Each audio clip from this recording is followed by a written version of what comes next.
When my boyfriend's friend's GF said during dinner, "Theo is perfect for us, we're almost ready," I felt my chest tighten. It wasn't a joke. My BF was trying to give my dog away without my permission.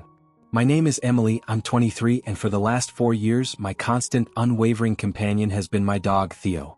I got him as a tiny, clumsy puppy back in 2020, during one of those blurry stretches of time when everything in the world felt uncertain and heavy, and somehow, his little heartbeat curled up next to mine each night became the thing that grounded me. He's not just a pet, he's my family. He's the one I talk to when I'm happy, the one who curls up beside me when I'm sad, the one who knows my rhythms without words. So when I met Ryan, my boyfriend, and things began to feel serious, I didn't wait for the topic to come up naturally. I looked him right in the eye early on and said, "I have a dog. He's part of me. If you want me, you take all of me, and that includes Theo." It wasn't a warning exactly, and it definitely wasn't a test. It was the clearest truth I could offer someone I might someday build a future with. I wasn't asking for permission, and I wasn't going to negotiate the presence of the one soul who had never let me down. Ryan smiled and said he loved dogs, that he grew up with them, that it wouldn't be a problem at all. At the time I believed him. I wanted to believe him. Because I was already falling for him, and it felt good, hopeful, to imagine that Theo and I had both found someone who would love us as we were. Ryan told me early on that he was allergic to wool, but he also reassured me without hesitation that it wouldn't be an issue. He said it so casually, so confidently, that I almost brushed past it, like it was just one of those minor inconveniences people learn to live with. He explained that he had grown up around animals, that many of his relatives had pets, and that he was used to taking antihistamines regularly. He even joked about how he practically had a pharmacy in his glove box, ready for any surprise sneeze attack. We talked about it openly, and I made sure to ask if he was absolutely sure he'd be okay around Theo, especially since Theo's a fluffy guy who sheds like it's his full-time job. Ryan nodded, told me he appreciated how upfront I was about it, and that he'd already taken it into account. At the time, it felt like we were on the same page, mature, practical, aware of the situation and ready to handle it together without drama. I took him at his word because that's what you do when you're building something with someone. You trust them when they say, "It's not a big deal." When Ryan and I started dating and things became more regular between us, I took his allergy seriously, not just because I cared about his comfort, but because I wanted to show him that I respected our relationship enough to make the effort. Before each of his visits, I would vacuum every corner of my apartment, wipe down the surfaces, and wash the blankets Theo loved to nap on, even if I'd already done it earlier in the week. I kept Theo at a respectful distance, no matter how much it hurt to see his confused face when he wasn't allowed to cuddle up the way he was used to. When I went to Ryan's place, I changed clothes beforehand to avoid bringing any stray hairs with me, even going so far as to keep a separate, clean outfit in my car just in case. It wasn't always easy, and it definitely wasn't perfect, but it became our system. This quiet rhythm of compromise and consideration that allowed us to move forward without either of us feeling like we were sacrificing too much. And for a while it worked. We found a balance that made room for both my love for Theo and my growing love for Ryan, and I honestly thought we had it figured out. 6 months ago, Ryan and I decided to take the next step and move in together, renting a condo that had a second floor so we could finally have a bit more space and, most importantly, a clear boundary for Theo. From the very beginning, we agreed that Theo wouldn't be allowed in the bedroom. We installed a pet gate at the bottom of the stairs to make sure of it, and we stuck to that rule religiously. I took on even more responsibility to make sure everything stayed manageable. I vacuumed the entire place every other day, making sure no hair built up on the furniture or floors. I bathed Theo once a week, no matter how exhausted I was or how busy my schedule got. I even brushed him daily to keep shedding under control. Meanwhile, Ryan had adjusted his medications, working with his doctor to find stronger antihistamines that better supported the new living arrangement. He seemed fine with the setup, grateful even, and we both settled into a rhythm that felt stable, like we had done something difficult but worthwhile. Everything was under control, or so I thought. We had created a life where both my dog and my partner could coexist, and it felt like we were truly building something, one compromise, one routine at a time. I believed we had found the sweet spot between love and practicality, and I was proud of the balance we'd created. In the past couple of months, something in Ryan started to shift, and I felt it before he even said a word. He became quieter at first, a little more withdrawn, and then little by little, his frustration started to slip through in sharp comments and heavy silences. One night, he finally told me he felt locked up in his own home, like he was living inside a carefully controlled bubble that didn't belong to him. He said he was tired of constantly having to think about his allergies, tired of the routines, tired of watching where he sat, what he touched, or how long he stayed downstairs. Even though the system we built had been working, his symptoms were under control, our home was clean, and Theo had been nothing but a well-behaved, restricted presence. None of that seemed to matter anymore. When I tried to talk it through to find out where this sudden weight was coming from, the conversations would freeze before they began. He would shrug or change the subject or say things like, "It's not about the dog," followed minutes later by a sigh that made it clear it was absolutely about the dog. I started to feel like I was walking a tightrope in my own home, trying to keep everyone comfortable while watching the space between us grow wider. Every time I reached out to close the distance, it felt like he pulled further away, and I began to realize that no amount of vacuuming or brushing or gates could fix what was unraveling between us. After work, Ryan started heading straight upstairs without saying much more than a tired hello, if anything at all, and I would hear the door click shut behind him while I stood in the kitchen, still holding my keys or trying to shake off the day. He stopped eating dinner with me altogether, no longer sitting across from me at the table we used to fill with laughter and casual conversation, just silence and distance where warmth used to be. I tried waiting for him some nights, setting a plate out just in case, but the food would sit untouched, and eventually I stopped trying. The condo began to feel like two separate worlds stacked on top of each other. His upstairs, mine downstairs, and in between was this invisible fog of resentment and disconnection that neither of us seemed willing or able to clear. Every day the coldness between us deepened, not with yelling or fighting but with absence. It was the absence of small kindnesses, the absence of shared spaces, of eye contact, of the little gestures that used to say, "I see you." Now he hardly looked at me, and when he did, it was with the tired eyes of someone who had already given up but hadn't found the words to say it. Theo would sit by the stairs some evenings, ears perked and eyes watchful, like he could feel the shift in the air too, like he was waiting for Ryan to come back down and join the life we were supposed to be building together. But that moment never came. And deep down I started to understand what that meant. When Ryan told me that his friend Mike and Mike's girlfriend Sarah were coming over for dinner, I felt a flicker of hope, like maybe this evening could pull us out of whatever cold drift we had fallen into. He said it so casually, like it was nothing, but I latched onto the idea that maybe sitting down with friends, sharing food, and talking about anything other than allergies and distance might remind us of how we used to feel, like a team.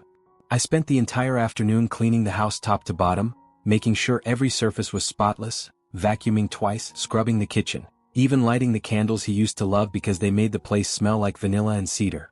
I cooked everything myself, his favorite pasta, garlic bread, a salad with homemade dressing, and I did it because I still believed that effort meant something, that showing up still mattered. When I asked about Theo, whether I should keep him gated off in another room or maybe even take him for a walk during dinner, Ryan waved me off with a shrug and said, "Don't bury the dog, they love dogs." His words were light, but I still froze for a second, not entirely sure if he meant it. For months he had treated Theo like a problem we barely contained, and now he was saying he should just roam around because his friends like dogs? I didn't question it though. I wanted the night to go well. So I left the gate open, hoping it would be okay, hoping this would be the kind of night that softened the edges, even if just a little. Dinner started off fine, or at least it looked that way from the outside. There was polite conversation, laughter at the right moments, clinking glasses, and the kind of surface-level warmth that makes you feel like things are going okay even when something underneath feels off. But it didn't take long to notice that most of the attention in the room was focused on Theo. Mike knelt down to pet him almost immediately, throwing a tennis ball across the living room while I was still setting plates. Sarah spent half the evening crouched by his side, stroking his ears and giggling whenever he licked her hand. They were sweet to him, no doubt, and I appreciated the affection, but it felt disproportionate, like the three of them were bonding in a way that made Ryan and I background noise in our own home. I kept smiling, kept pouring wine and clearing plates, trying not to feel invisible while they fawned over the dog I had raised like my own child.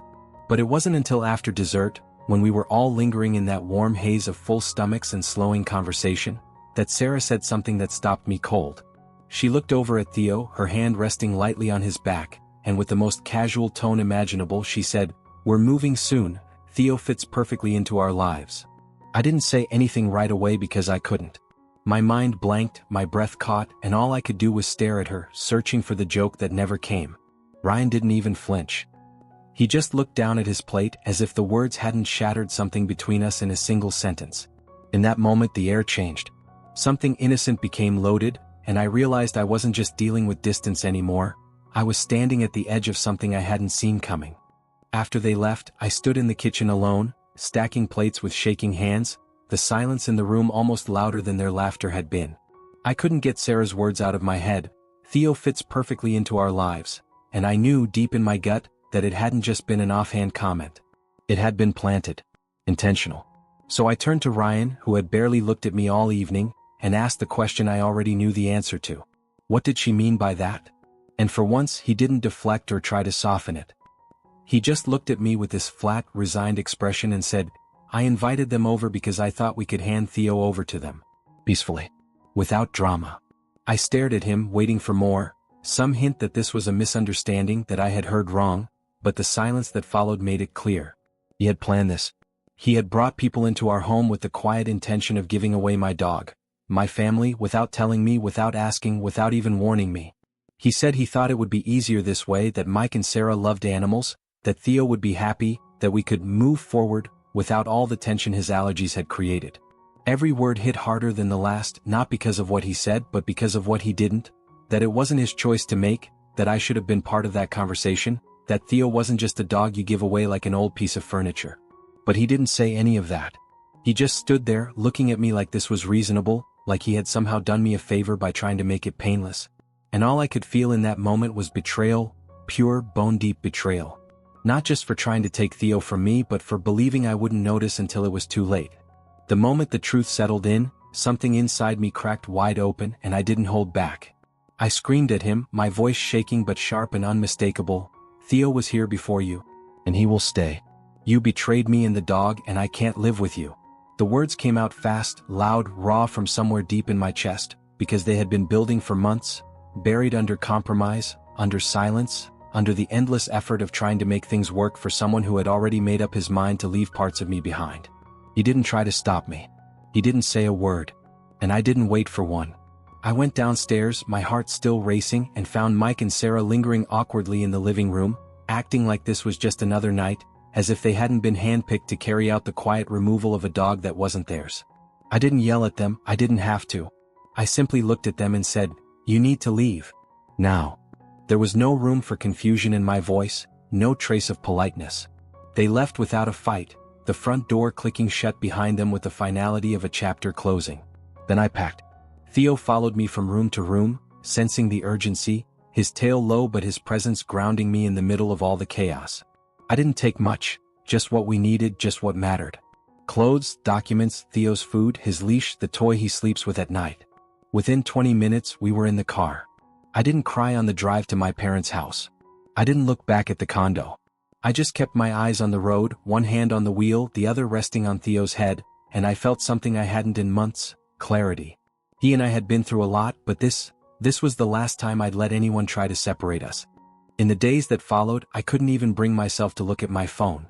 Every time it buzzed, a part of me clenched, but I refused to read the messages I knew were waiting from him. The trust had been shattered so completely, so unexpectedly, that even the sound of his name made my stomach turn.